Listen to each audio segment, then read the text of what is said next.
la mer Méditerranée représente un extraordinaire modèle de petit océan, de par sa configuration, sa superficie, sa position géostratégique et les contraintes environnementales et économiques actuelles. Elle est bordée par 21 pays riverains.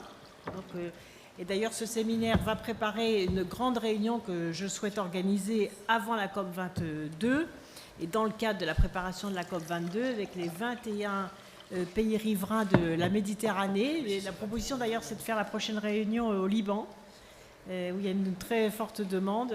C'était d'ailleurs une idée de Nicolas Hulot. Je crois que nous allons la tenir là, mais il y aura ensuite bien évidemment la MEDCOP, en plus bientôt, à laquelle je serai, bien évidemment.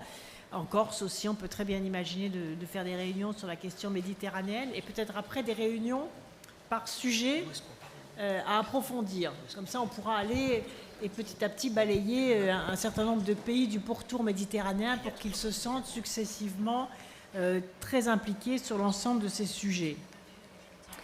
La Méditerranée a joué un rôle historique et politique de premier plan pour nos civilisations. L'humain est sorti d'Afrique par les rivages de la Méditerranée. Bien des plantes essentielles pour l'alimentation humaine, des espèces domestiquées aussi l'ont côtoyé. Gilles Boeuf a longuement pu décrire ces sujets.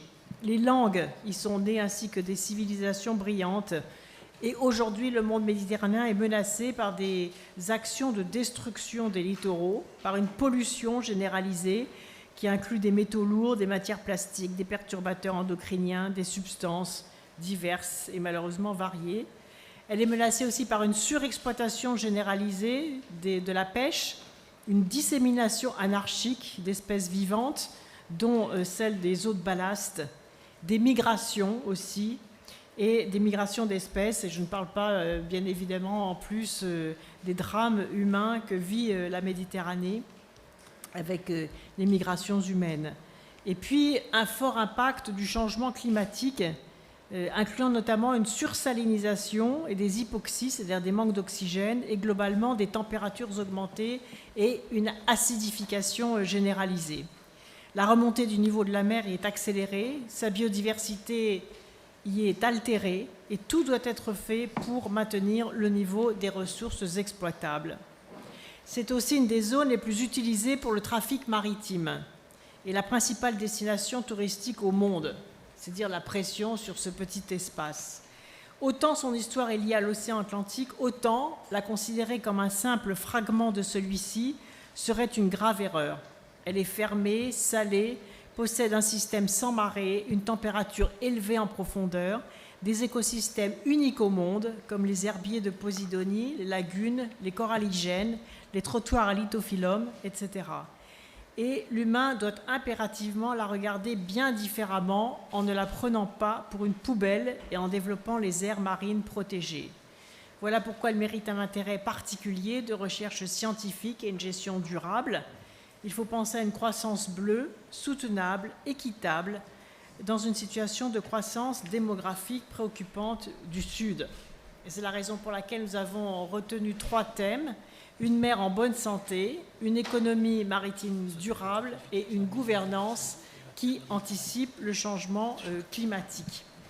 Ces objectifs se déclinent à travers une première série d'initiatives, d'actions innovantes, comme le développement des systèmes de détection des cétacés, et la promotion du label Whale Watching en ce qui concerne la protection des animaux marins, la lutte contre les pollutions volontaires, la ratification de la Convention sur le traitement des eaux de ballast, la promotion de l'autonomie énergétique des îles de Méditerranée. Et puis la Méditerranée, c'est un haut lieu de biodiversité marine et littorale également. C'est pour ça que la mobilisation des nombreux acteurs publics et privés autour des projets multiples qui protègent non seulement les écosystèmes, mais aussi les ressources naturelles, est indispensable. C'est pour ça aussi que j'ai mis en place la délégation à la mer et au littoral, avec Catherine Chabot et toute l'équipe qui l'entoure. C'est une délégation participative, transversale, qui réunit des administrations, des organisations internationales, des acteurs économiques, des associations, des scientifiques. Bref, tout le monde est bienvenu. Et ce séminaire du 27 juin d'aujourd'hui est un coup d'envoi très important d'événements qui vont suivre ce séminaire. C'est pour ça qu'il est concentré, qu'il est dense, qu'il faut à partir de ce séminaire tirer les priorités des actions. On ne va pas essayer non plus de tout faire, mais on va sélectionner à partir de cet après-midi de travail les actions opérationnelles que je validerai et sur lesquelles, pour chacune de ces actions, on mettra en place un comité de pilotage, un calendrier et des objectifs à atteindre pour que les choses s'accélèrent et que vraiment on rende aussi les choses irréversibles en fédérant les acteurs de la Méditerranée.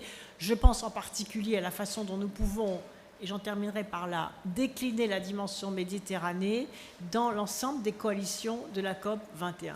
Dans toutes les coalitions de la COP 21, on peut parfaitement intégrer une dimension Méditerranée, que ce soit les énergies renouvelables, la question de la résilience, la question de l'eau, la question des forêts, la question des villes, la question de l'habitat durable, la question de la construction dans les zones inondables, parce que dans l'arrière-pays méditerranéen, on a vécu des inondations très fortes, les crues Sévenol aussi, et puis bien évidemment la question de la lutte contre les pollutions, l'interdiction des sacs plastiques, ce qui concerne essentiellement et d'abord la question de la mer et de l'océan, et la question de la fédération des villes du pourtour méditerranéen pour que les stations d'épuration, par exemple, soient mises aux normes. Et enfin, la question de la protection du littoral, de la protection de la qualité de la nature, de la création de parcs marins. Bref, la mutualisation aussi des outils de protection, de valorisation pour une économie bleue, mais une économie durable. Je crois que c'est ce défi que nous devons relever. Jusqu'à présent, il y a beaucoup de structures déjà sur la Méditerranée. Mon objectif, ce n'est pas de mettre en place une structure supplémentaire, c'est de réaliser les actions, soit qui ont déjà été avancées dans un certain nombre de structures, parce qu'il y en a beaucoup, c'est peut-être ce qui explique aussi une forme d'inertie. Et maintenant que nous avons les outils à la fois de la loi biodiversité, de la loi de transition énergétique et de la COP 21, eh bien, nous n'avons aucune excuse si, dans quelques années, on dit « mais qu'est-ce qu'ils ont fait? Pourquoi est-ce que la Méditerranée s'est encore dégradée ?» C'est ça que je ne veux pas. Et je pense que nous en avons d'abord le devoir, et ensuite que nous en avons les compétences, non seulement en France, mais dans tous les États, et je pense en particulier au Maroc, puisqu'il va reprendre le flambeau de la COP 22, dans tous les États qui, dans le pourtour méditerranéen, sont capables, malgré leurs différences, malgré leurs modèles divergents, malgré parfois leurs conflits sur d'autres sujets, je pense qu'ils sont capables de dépasser leurs divergences pour se mettre au service d'une cause commune de ce berceau qu'est la Méditerranée. Merci de votre engagement, de votre travail, et je vous passe immédiatement la parole.